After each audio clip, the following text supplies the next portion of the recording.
Shalom Bapak Ibu Saudara terkasih di dalam Tuhan. Kita bersyukur bahwa pagi hari ini kita boleh berkumpul kembali bersama-sama dalam ibadah online kita. Dimanapun kita berada, kita percaya hadirat Tuhan ada di bersama-sama dengan kita. Amin. Dan setiap kita percaya bahwa sukacita Tuhan yang menjadi kekuatan buat setiap kita.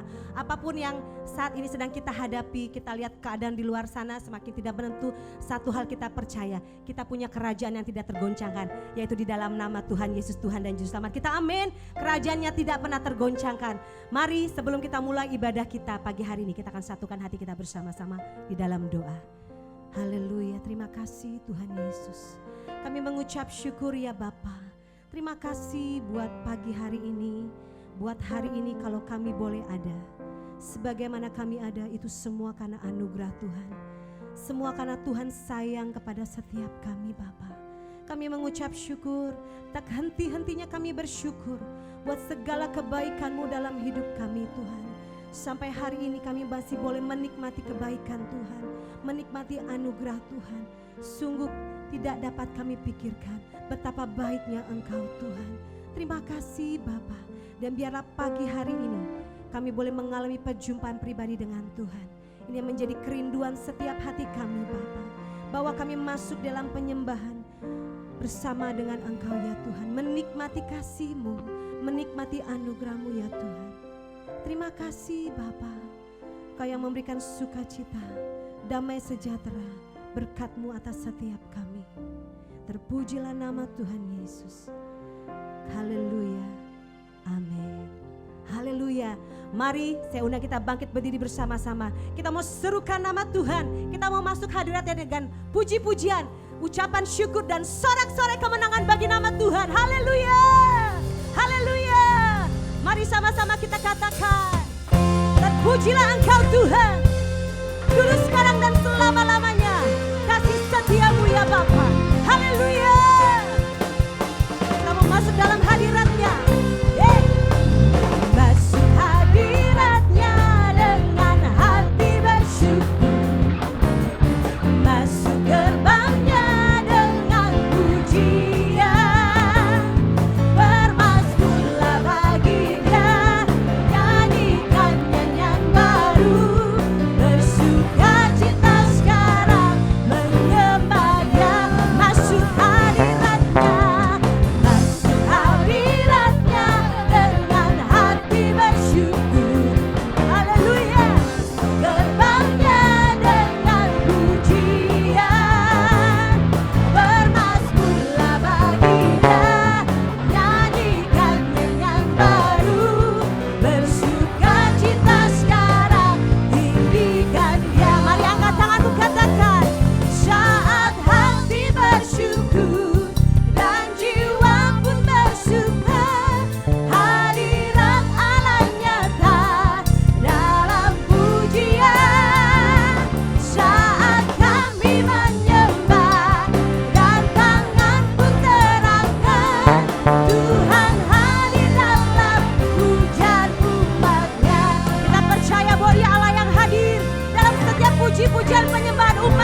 kita semua bersuka cita, amin.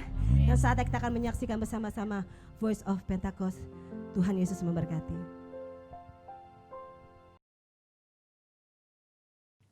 Happy Sunday semua. Dalam edisi Voice of Pentecost kali ini kita akan membahas mengenai paradigma kekudusan bagi generasi yang menyelesaikan amanat agung. Menjaga kekudusan kadang-kadang dianggap sebagai hal yang kuno, bahkan membebani. Benarkah demikian? Apa arti kekudusan yang sesungguhnya? Kekudusan adalah karakter dari Allah yang paling menonjol yang memiliki makna keterpisahan. Salah satu contoh ketika Adam dan Hawa sebagai manusia pertama jatuh di dalam dosa. Mereka harus keluar dari Taman Eden. Hal ini menunjukkan bahwa Allah yang kudus harus terpisah dari manusia yang tidak kudus dan juga terpisah dari segala sesuatu yang bertentangan dengan keseluruhan karakter Allah itu sendiri.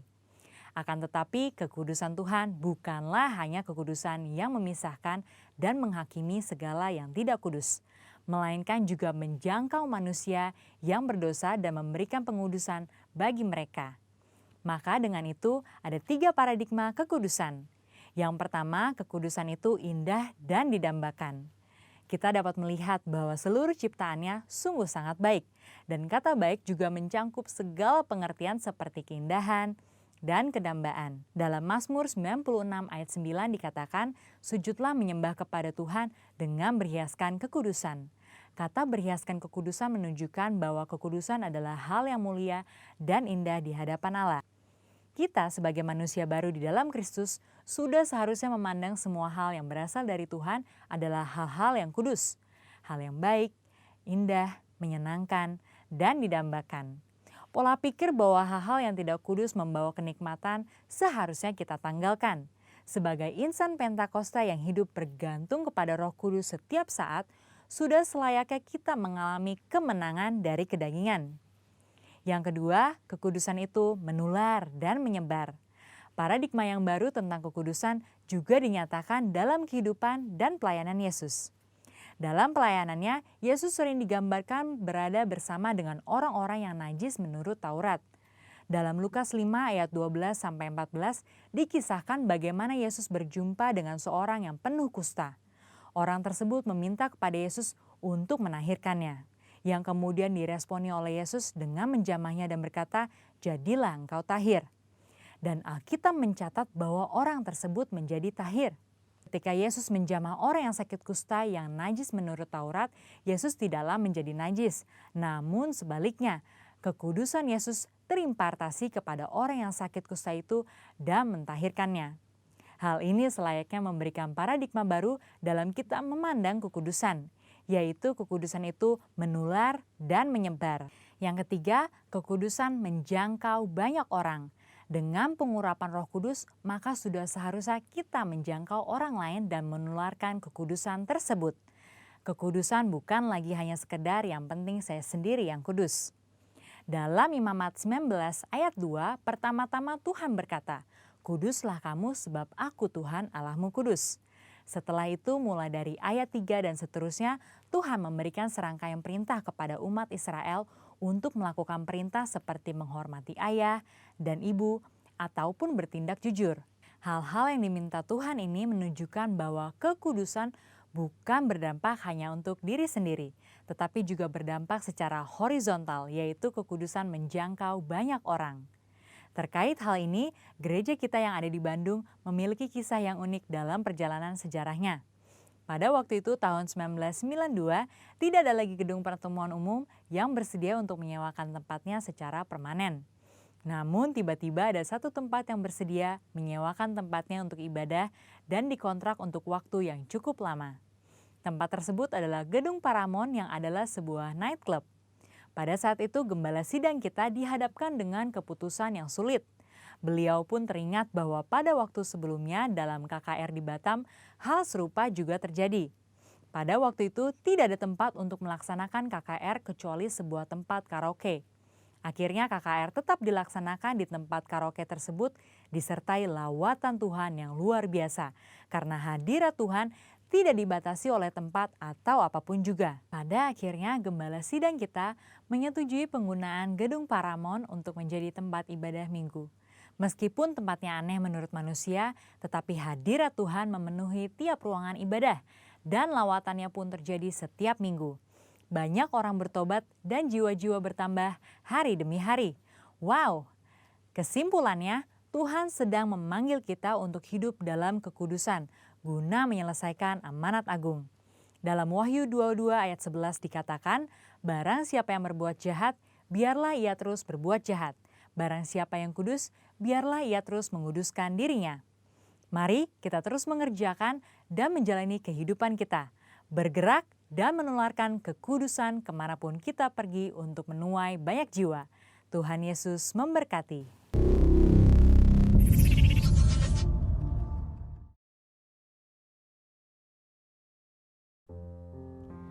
Haleluya. Mari kita mau siapkan hati kita. Kita mau masuk dalam hadirat Tuhan. Kita mau katakan saat ini di hadapannya bahwa kita perlu Tuhan. Melihat keadaan di luar sana, tanpa Tuhan kita tidak mampu apa-apa. Kekuatan kita datangnya dari Tuhan. Mari serahkan seluruh hidup kita kepada Tuhan. Percaya setiap janjinya pasti akan digenapi dalam kehidupan kita. Mari terus pegang setiap firman-Nya yang akan menguatkan setiap kita, yang akan meneguhkan setiap kita. Mari arahkan hati kita, pandangan kita hanya kepada Dia. Terima kasih Tuhan. Kami perlu Tuhan. Kami butuh Tuhan. Karena Engkau segala-galanya buat setiap kami ya Aba. Terima kasih Bapa. Terima kasih Tuhan. Terima kasih. Haleluya Yesus. Kemanakah kami mencari kasih sejati? Kemanakah kami berseru saat badai datang menderu? Yang kami tahu hanya Kau yang mampu pulihkan segala sesuatu. Kami perlukan keajaiban-Mu. Kami butuhkan sentuhan tangan-Mu. Kami tak dapat jalan sendiri. Kami perlu Kau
aku Tuhan. Terima kasih Abah. Haleluya.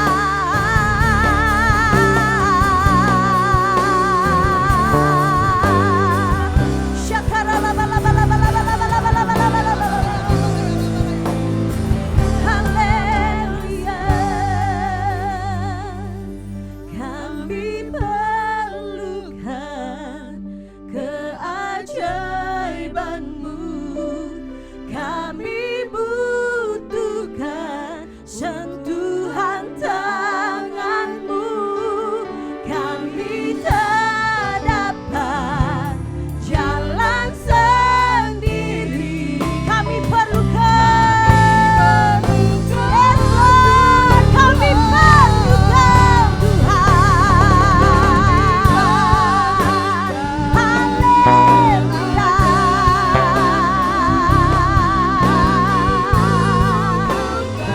Yes Lord.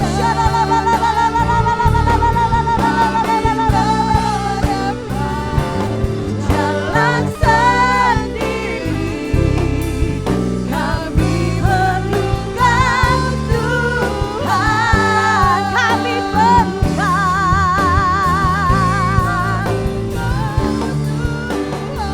Kami butuh Engkau Tuhan. Engkau Tuhan.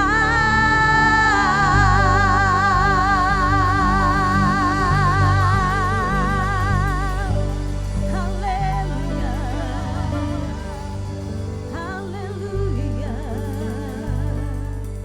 Mari terus sembah Dia. Mari angkat suaramu, angkat hatimu, sembah Dia. Dia hadir dimanapun saat ini engkau berada. Dia sedang memeluk setiap kita. Dia sedang membuka tangannya, memeluk setiap kita umatnya. Dia mau berserah kepadanya. Haleluya.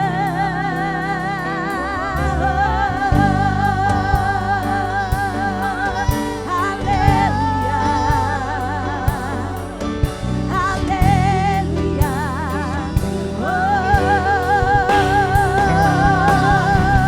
Haleluya.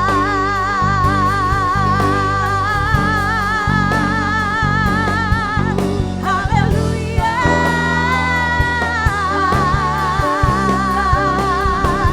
Sembah kami bagimu Tuhan, sembah kami bagimu Bapa. Segala yang terbaik hanya bagimu Tuhan. Mulut kami penuh dengan pujian hanya kepadamu Tuhan. Hati kami penuh dengan syukur hanya bagimu Tuhan. Haleluya.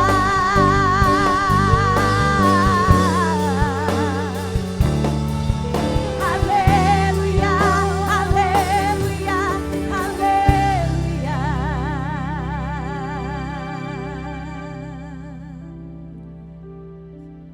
Satu-satunya dalam hidup kami hanya Engkau Tuhan yang kami andalkan Tuhan. Engkaulah sumber kekuatan kami. Engkaulah sumber pengharapan kami. Allah kami yang kami percaya. Engkau Tuhan di atas segala Tuhan. Engkau Raja di atas segala Raja. Tuhan kami yang hidup untuk selama-lamanya. Terima kasih Tuhan. Satu-satunya yang ku andalkan, satu-satunya yang ku percaya. Engkau sumber kekuatan, sumber pengharapan, sumber kedamaian. Satu-satunya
kemuliaan bagi nama Tuhan. Haleluya Tuhan. Terpujilah namamu ya Aba dulu sekarang dan selama-lamanya. Haleluya, haleluya. Amin. Kita akan sama-sama membacakan Pentakosta ketiga. Mari sama-sama kita memperkatakan Pentakosta ketiga. Tuhan Yesus memberkati. Mari kita akan bacakan bersama-sama makna dan arti Pentakosta ketiga. 1. Pentakosta ketiga adalah pencurahan Roh Kudus yang dahsyat di zaman now melebihi yang terjadi di Azusa Street. 2. Pentakosta ketiga akan mengakibatkan penuaian jiwa yang terbesar dan yang terakhir sebelum Tuhan Yesus datang kembali. 3. Pentakosta ketiga akan membangkitkan generasi Yeremia, yaitu anak-anak muda yang dipenuhi Roh Kudus, cinta mati-matian kepada Tuhan Yesus, tidak kompromi terhadap dosa, dan akan bergerak untuk memenangkan jiwa. 4. Pentakosta ketiga lahir di Indonesia dan bergerak ke bangsa-bangsa. Gerakan ini dari timur ke barat dan akan kembali ke Yerusalem. 5. Pentakosta ketiga akan memberikan kuasa untuk menyelesaikan amanat agung dan setelah itu Tuhan Yesus datang kembali. Shalom, sedang berjumpa dengan saudara dalam tahun dimensi yang baru. Tahun di mana banyak hal-hal baru terbentang di depan kita. Banyak hal-hal baru Tuhan izinkan terjadi dalam hidup kita, termasuk masalah-masalah baru. Yang setuju katakan, yes, masalah baru. Saudara, selama kita hidup, kita tidak dapat dilepaskan dari yang namanya masalah, bukan? Kalau Anda berkata, aku tidak punya masalah, maka saya beritahu kepada saudara, masalah Anda adalah Anda tidak punya masalah. Sebab selama manusia hidup, kita tidak bisa dilepaskan dari masalah. Ada orang berkata, bila engkau punya masalah besar, kecilkanlah. Bila engkau punya masalah kecil, anggap saja tidak ada masalah. Apabila tidak ada masalah, jangan bikin masalah. Nah, saudara, jangan membesar-besarkan masalah, tetapi juga jangan terlalu meremehkan masalah. Kita harus melihat masalah dari proporsional yang sebenarnya, dari proporsional yang tepat. Karena faktanya masalah dalam kehidupan ini, saudara, bisa benar-benar masalah. Bukan urusan besar atau kecil, tapi mungkin setiap kita pernah mengalami masalah, sekali lagi, yang benar-benar masalah. Murid-murid Yesus pernah mengalami, saudaraku, masalah yang benar-benar masalah. Peristiwanya justru terjadi ketika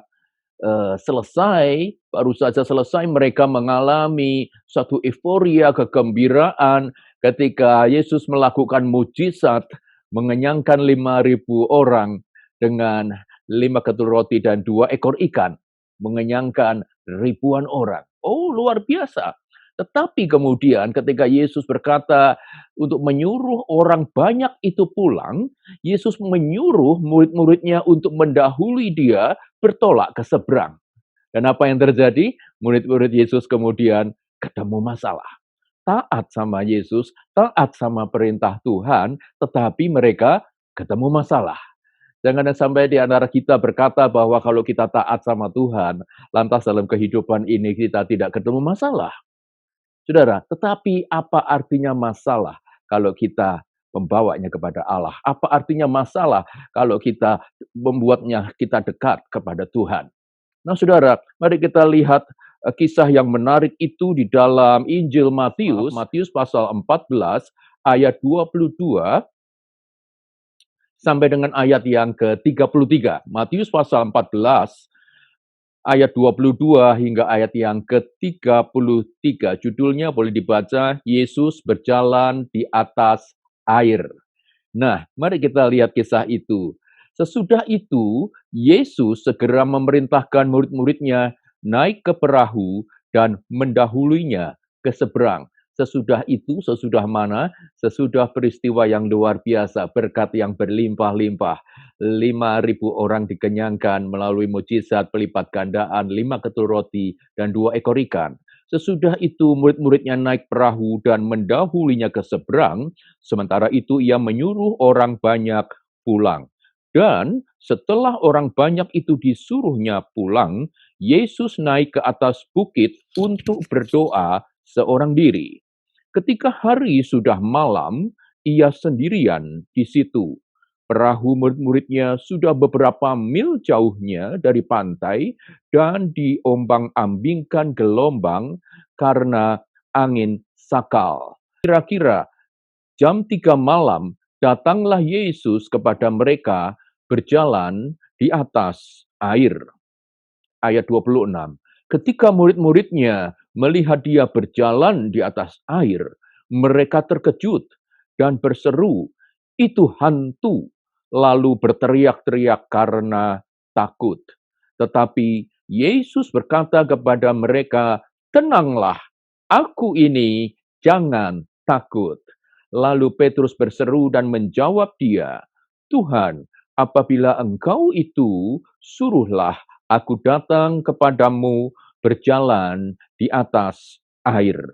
Kata Yesus, "Datanglah." Maka Petrus turun dari perahu dan berjalan di atas air, mendapatkan Yesus. Tetapi ketika dirasanya tiupan angin, saya ulangi, tetapi ketika dirasanya tiupan angin, takutlah ia dan mulai tenggelam, lalu berteriak, "Tuhan, tolonglah aku." Ayat 31, segera Yesus mengulurkan tangannya, memegang dia dan berkata, "Hai orang yang kurang percaya." Saya ulangi, "Hai orang yang kurang percaya, mengapa engkau bimbang?" Lalu mereka naik ke perahu dan angin pun redalah. Dan orang-orang yang ada di perahu menyembah dia, katanya, "Sesungguhnya engkau Anak Allah." Nah, saudara, ada 3 kata penting yang Yesus ucapkan di tengah badai yang bergelora. Dan 3 kata penting ini harus kita ingat baik-baik ketika kita menghadapi, saudaraku, dalam kehidupan ini, masalah yang benar-benar masalah. Sekali lagi, masalah yang benar-benar masalah. Betapa tidak murid-murid Yesus mengalami yang disebut angin sakal dalam perjalanan perahu mereka. Angin sakal adalah angin yang menerpa berlawanan arah dengan arah perahu mereka melaju. Hari-hari ini dalam situasi pandemi yang kita hadapi, angin sakal itu terjadi, bukan? Ada hambatan, tantangan yang menghadang langkah kita untuk maju ke depan. Masalah yang benar-benar masalah. Mungkin angin sakal itu berupa kesehatan kita yang sedang mengalami ancaman. Mungkin masalah itu adalah ekonomi kita yang sedang mengalami tantangan. Saudara, masalah yang benar-benar masalah. Dengar apa yang Yesus katakan. Ketika jam 3 petang, Yesus datang menghampiri mereka. Saudara, jam 3 malam berbicara tentang waktu kegelapan yang semakin gelap. Sudah, angka 3 bisa berarti adalah kuasa Pentakosta ketiga adalah waktu yang tepat di mana Yesus melalui Roh Kudus-Nya datang melawati kita sekali lagi. Berharap akan kuasanya, percaya akan janjinya dalam hidup kita. Nah, saudara, ada 3 kata penting yang Yesus ucapkan di tengah angin sakal, badai bergelora, masalah yang murid-muridnya hadapi. Yang pertama, kata itu adalah tenanglah. Ini aku, jangan takut. Kata yang pertama, perhatikan, tenanglah. Ucapkan bersama dengan saya, tenanglah. 2, 3, tenanglah. Saudara, adalah hal yang paling sulit untuk dilakukan seseorang ketika masalah yang benar-benar masalah itu terjadi. Yaitu apa? Untuk menjadi tenang. Banyak orang ketika masalah, benar-benar masalah menyergap hidupnya, orang lebih mudah untuk khawatir, orang lebih mudah untuk kemudian kalut dan kehilangan pengharapan. Tetapi satu hal yang Yesus ingatkan, tenanglah. Alkitab berkata, saudara, jadilah tenang. 1 Petrus 4 ayat 7 berkata, jadilah tenang supaya kamu dapat berdoa. Jadilah tenang supaya kamu dapat berdoa. Mungkin saudara bertanya, bukankah kita berdoa dulu supaya kita jadi tenang? Tapi tidak, Alkitab berkata untuk kita dapat berdoa, kita perlu prakondisi tenang. Ada dua tenang, ada dua fase tenang, saudaraku. Yaitu yang pertama, tenang supaya kita dapat berdoa, dan kemudian tenang setelah kita berdoa. Tenang yang pertama adalah tenang supaya kita bisa fokus sama Tuhan. Tenang supaya kita bisa masuk dalam hadirat-Nya dan kita meletakkan segala kekhawatiran kita kepadanya. Dan tenang yang kedua adalah setelah kita berdoa, kita percaya Allah kita adalah Allah yang mendengar doa kita. Kita percaya bahwa Dia adalah Allah yang setia akan janjinya. Kita percaya bahwa ketika kita mengangkat tangan, maka Allah akan turun tangan menyelesaikan masalah kita. Yang percaya katakan amin. Haleluya. Tenang. Alkitab berkata dalam Yesaya 30 ayat 15, sebab beginilah firman Tuhan Allah yang Maha Kudus Allah Israel, dengan bertobat dan tinggal diam, kamu akan diselamatkan.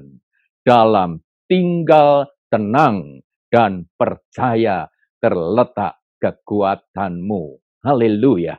Tenanglah. Sekali lagi katakan, tenanglah. Puji Tuhan, kekhawatiran tidak mengubah sehasta pun dari hidup kita, bukan? Alkitab berkata, janganlah engkau khawatir tentang apapun juga. Kenapa? Karena kekhawatiran tidak mengubah sehasta pun dari jalan hidup kita. Kekhawatiran itu seperti orang yang duduk di kursi goyang, saudara. Seolah-olah dia melakukan banyak hal. Seolah-olah dia melakukan segala sesuatu. Padahal ia tidak pernah kemana-mana. Daripada khawatir, tenanglah, percaya. Ini aku, kata Tuhan. Oh, luar biasa kata-kata itu. Ini aku. Kata-kata yang pernah dia ucapkan ketika dia memanggil Musa. Aku adalah aku. Allah Abraham, Allah Ishak, Allah Yakub. Aku adalah Allah yang setia akan janjiku. Aku adalah Allah yang pertolongannya tidak pernah terlambat bagimu. Haleluya. Tenanglah. Ketika orang tidak tenang, saudara, maka ia akan menyikapi dengan salah masalah yang terjadi dalam kehidupannya. Bahkan Tuhan datang pun dikira hantu. Sebab itu, kita penting untuk menyikapi setiap masalah dengan benar hari-hari ini. Pandemi, apapun masalah yang sedang kita hadapi, kita tahu Allah memegang kendali atas semua itu. Allah yang memegang situasi kita. Dan segala sesuatu, siapapun yang melakukan itu, ada Allah yang mengizinkan hal itu, dan Allah yang pegang kendali atas hidup kita. Yang kedua, ada kata-kata Yesus yang luar biasa, yaitu datanglah. Apa saudara? Datanglah. Lalu Petrus berseru dan menjawab dia, ayat 28, Tuhan, apabila engkau itu, suruhlah aku datang kepadamu berjalan di atas air. Kata Yesus, ayat 29, perhatikan, datanglah. Maka Petrus turun dari perahu dan berjalan di atas air mendapatkan Yesus. Kata yang kedua, perhatikan. Tuhan Yesus menjawab apa? Datanglah. Katakan bersama saya, datanglah. 2, 3, datanglah. Saudara, masalah adalah saat yang terbaik untuk kita datang lebih lagi kepada Allah kita. Ketenangan yang sejati adalah ketika kita datang kepada Dia dan percaya bahwa Ia ada bagi kita. Bukankah ada lagu pujian berkata, Bapakku datang, menyembahmu di sini. Ku percaya Kau ada bagiku. Ketika kita datang kepada Tuhan dan kita percaya bahwa Allah ada pada kita, maka saudara, masalah kita akan kita bisa lihat dari perspektif Allah. Satu kali ada seorang anak kecil, seorang anak gadis yang baru pertama kali ikut ayahnya dalam suatu penerbangan. Ayahnya adalah pilot dari pesawat di mana ia ada dalam perjalanan itu.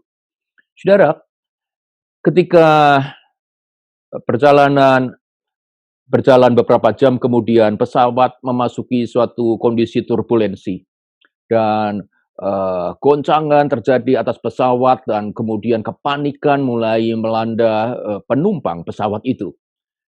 Lalu anak gadis itu terbangun dari tidurnya dan melihat kepanikan yang ada, ia heran dan kemudian ia pun sebetulnya ikut panik.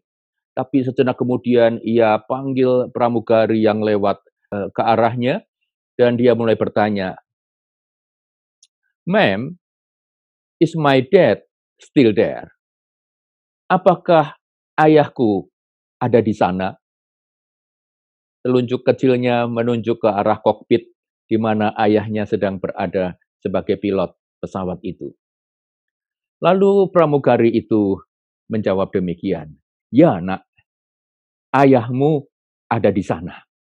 Ayahmu ada di sana, ia mengendalikan pesawat ini." Lalu anak itu tersenyum dan berkata kepada pramugari itu, "Kalau begitu, berikanlah kepadaku selimut dan aku akan tidur kembali." Saudara, betapa indahnya bukan? Anak kecil itu melihat orang lain semua panik, tetapi begitu anak kecil itu menyadari ayahnya ada di sana, ia menjadi tenang. Haleluya. Saudara, datang ke hadirat Tuhan dan kita akan memperoleh ketenangan yang sejati dan persoalan kita akan dapat kita lihat sesuai dengan proporsi Allah. Saudara, kitab Ibrani berkata, barang siapa datang kepada Allah, haruslah percaya Allah itu ada. Haruslah percaya Allah itu ada. Saudara, banyak orang mengaku beriman, tetapi tidak percaya sebetulnya Allah itu ada. Hari ini dengar apa yang Yesus katakan, datanglah dan percaya Dia ada bagi kita. Yang mau katakan amin. Haleluya. Baik, kata yang kedua adalah apa, saudaraku? Datanglah. Yang pertama tadi apa? Tenanglah. Yang kedua apa, saudaraku? Datanglah. Lalu ayat berikutnya dikatakan demikian. Maka Petrus turun, ayat 29, maka Petrus turun dari perahu dan berjalan di atas air mendapatkan Yesus. Saudara, datang kepada Tuhan tidak berarti masalah kita selesai. Datang kepada Tuhan bahkan itu berarti kita harus meninggalkan perahu kita. Apa itu perahu? Perahu berbicara tentang kenyamanan kita, zona nyaman kita. Saudara, masalah seringkali mendesak kita bukan untuk membuat kita berani meninggalkan zona nyaman kita. Zona nyaman yang selama ini membuat kita bahkan jauh dari Tuhan. Zona nyaman harus kita tinggalkan supaya kita bisa lebih lagi hari-hari ini datang kepada Tuhan. Haleluya. Sudah pernah mendengar cerita tentang seorang mandor bangunan yang ada di puncak proyek di mana menara yang sedang dibangunnya, bukan? Anak buahnya ada di bawah. Ketika dia berusaha memanggil anak buahnya yang ada di bawah, ia mengalami kesulitan. Apa yang dia lakukan? Dia merogoh saku celananya dan dia menemukan beberapa uang koin. Lalu uang koin itu dia tebarkan ke bawah dengan harapan akan mengundang perhatian anak-anak buahnya untuk melihat dia ke atas dan mendengar panggilannya. Namun apa yang terjadi? Ketika uang koin itu bertaburan di bawah, anak buahnya justru bersorak-sorai karena berkata, lumayan ada berkat. Namun apa yang terjadi, saudaraku? Mandor itu kemudian mengambil segala sesuatu yang ada di sekitarnya, batu-batuan, bongkahan semen dan semuanya. Ia lemparkan ke bawah. Dan apa yang terjadi? Ketika mereka merasakan hal itu, mereka mulai mencari ke atas siapa yang melakukan hal itu. Nah, saudara, seringkali masalah Tuhan izinkan terjadi dalam hidup kita, supaya kita melihat ke atas, supaya kita datang kepada Allah. Ketika masalah yang benar-benar masalah terjadi dalam hidup Anda, datanglah kepada Allah. Yang berikutnya, saudara, ketika Petrus mulai keluar dari perahu, ayat 30 dikatakan, tetapi ketika dirasanya tiupan angin, takutlah ia dan mulai tenggelam, lalu berteriak, Tuhan, tolonglah aku. Segera Yesus mengulurkan tangannya, haleluya, memegang dia dan berkata, hai orang yang kurang percaya, mengapa engkau bimbang? Saya ulangi, hai orang yang apa saudara? Kurang percaya, mengapa engkau bimbang? Lalu mereka naik ke perahu dan angin pun redalah, dan orang-orang yang ada di perahu menyembah dia. Katanya, sesungguhnya engkau anak Allah. Perhatikan saudara, Tuhan Yesus tidak berkata, hai orang yang tidak percaya. Saudara, masalah hari ini adalah bukan kita termasuk orang-orang yang tidak percaya. Masalahnya adalah kurang percaya. Di mana letaknya mujizat? Letaknya mujizat bukan pada setengah percaya. Letaknya mujizat bukan ketika kita berada pada titik 3/4 percaya. Letaknya mujizat ketika kita sungguh-sungguh percaya. Kata yang ketiga, ingat yang Yesus katakan, di tengah badai yang bergelora, di tengah masalah yang benar-benar masalah adalah percayalah. Bukan setengah percaya, bukan kurang percaya, tetapi apa saudara? Percayalah. Haleluya. Nah saudara, untuk menjadi percaya ketika segala situasi berjalan dengan baik, ketika segala kondisi berjalan seperti apa yang kita harapkan, itu perkara yang mudah. Tetapi ketika situasi terjadi tidak seperti apa yang kita harapkan, dan tetap percaya, itu bukan suatu hal yang mudah, bukan. Perhatikan kata-kata ini. Tetapi ketika dirasanya tiupan angin. Saudara, Petrus sebetulnya telah mengambil langkah yang tepat. Sementara murid-murid yang lain tetap tinggal dalam kenyamanannya di dalam perahu itu, Petrus mengambil keputusan untuk keluar dari perahu itu dan mulai berjalan di atas air menghampiri Yesus. Luar biasa. Sementara murid-murid yang lain hanya ada di perahu, Petrus melompat ke atas air dan ia mulai berjalan di atas air. Namun apa yang terjadi? Ketika dirasanya tiupan angin, takutlah ia dan mulai tenggelam. Ketika dirasanya tiupan angin. Sebuah terjemahan dalam bahasa Inggris dikatakan, when he saw the wind boisterous. Ketika dilihatnya, bukan dirasanya, tetapi apa saudara? Dilihatnya. Angin berhembus dengan noisy, dengan suara yang mengerikan. Maka ia menjadi takut dan tenggelam. Dilihatnya angin. Sudah pernah lihat angin? Tentu tidak pernah, bukan? Namun, angin yang tidak kelihatan, suatu saat, saudaraku, bisa memanifestasikan dirinya sedemikian rupa, sehingga bisa kelihatan. Saudara pernah melihat angin puting beliung? Sudah pernah lihat angin topan? Angin itu tiba-tiba kelihatan. Ketika ia bersatu dengan partikel-partikel lain yang ada di udara ini, maka ia mulai menampakkan dirinya. Dan banyak orang mengalami hal yang serupa itu dengan masalah dalam hidupnya. Barangkali ketika ia pergi ke tempat dokter, dan dia percaya bahwa tidak ada yang mustahil bagi Tuhan. Dan dia melangkah dengan iman percaya. Namun ketika kemudian dokter membacakan hasil laboratorium dan ia melihat hal itu di depan matanya, maka iman percayanya menjadi goyah.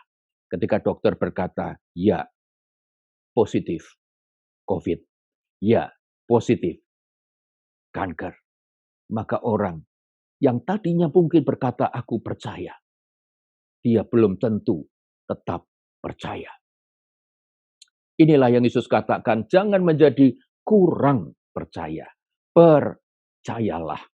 Saudara, ketika masalah, benar-benar masalah terjadi dalam hidup kita, satu hal mari kita pegang teguh, percayalah. Mari kita nyanyikan pujian ini.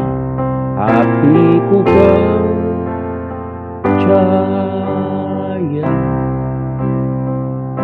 hatiku percaya,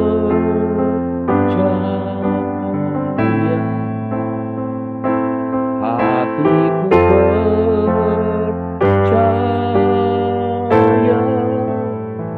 selalu ku percaya.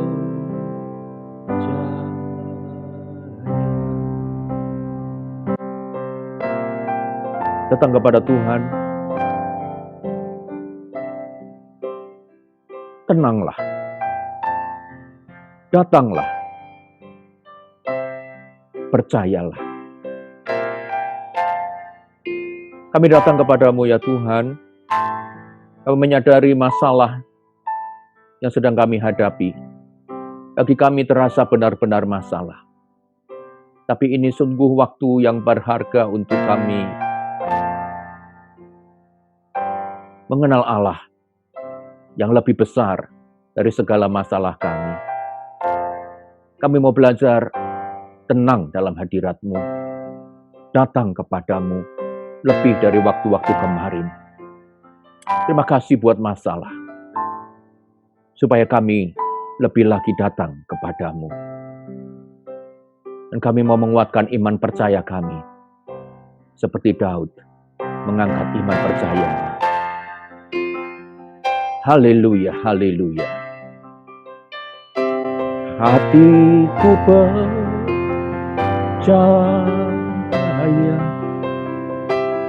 hatiku percaya, selalu ku percaya.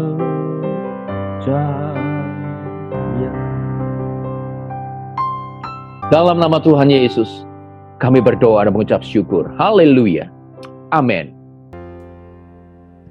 Segala pujian syukur bagimu, Kau hadir dalam hidupku. Kini ku datang sujud di hadapanmu, memujimu,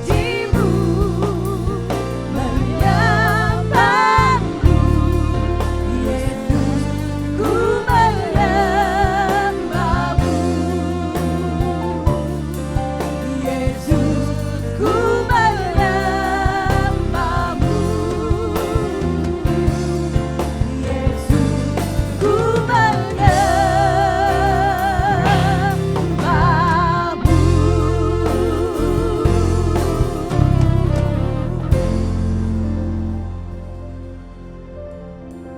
Terima kasih Tuhan, terimalah damai sejahtera, sukacita, dan kasih Allah berlimpah-limpah di dalam anaknya Tuhan Yesus Kristus, dan persekutuan indah dengan kudus, mulai hari ini sampai Yesus jemput kedua kali di awan permai, bahkan sampai selama-lamanya. Yang percaya sama-sama ucapkan, amin. Puji Tuhan.